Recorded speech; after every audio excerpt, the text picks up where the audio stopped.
Assalamualaikum warahmatullahi wabarakatuh. Perkenalkan, nama saya Nur Amira Jaya Harun, NIM 2022-10192. Baik, di sini saya akan menjelaskan tentang analisis laporan keuangan pada PT Citra. Berdasarkan data di samping saya, ada 5 perhitungan. Yang pertama, rasio arus kas operasi. Yang kedua, rasio arus kas terhadap total utang. Yang ketiga, rasio kecukupan arus kas. Keempat, rasio arus kas terhadap penjualan. Dan yang kelima, kualitas laba.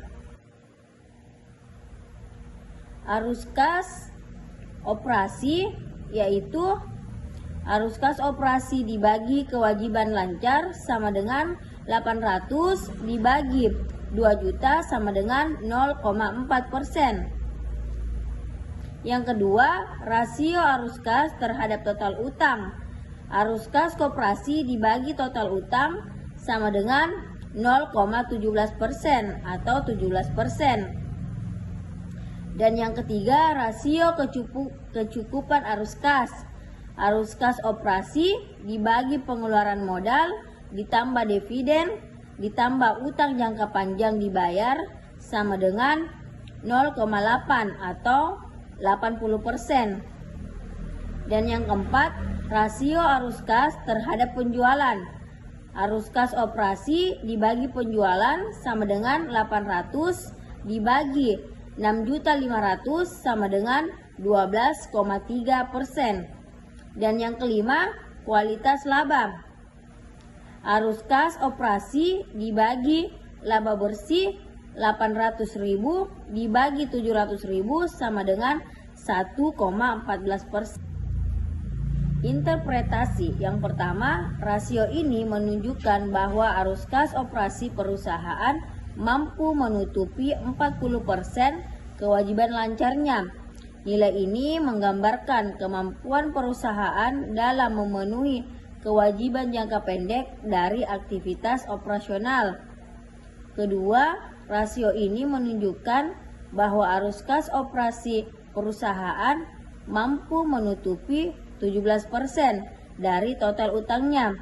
Semakin tinggi rasio ini, semakin baik kemampuan perusahaan dalam melunasi utang dari aktivitas operasional.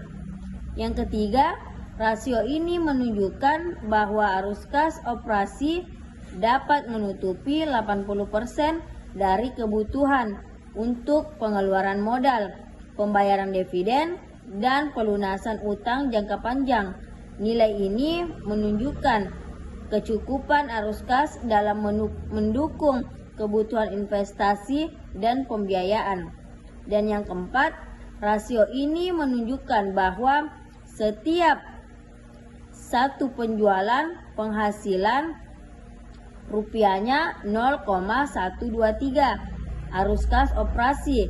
Rasio ini mengukur efisiensi perusahaan dalam menghasilkan arus kas dari penjualan. Yang kelima, kualitas laba sebesar 1,14 menunjukkan bahwa arus kas operasi lebih besar dari laba bersih yang merupakan indikasi bahwa laba perusahaan memiliki kualitas yang baik dan didukung oleh arus kas yang sehat. Dengan hasil ini, perusahaan tampaknya memiliki arus kas operasi yang cukup baik, meskipun terdapat ruang untuk meningkatkan efisiensi, rasio kecukupan arus kas, dan kualitas laba yang positif menjadi indikator yang menguntungkan bagi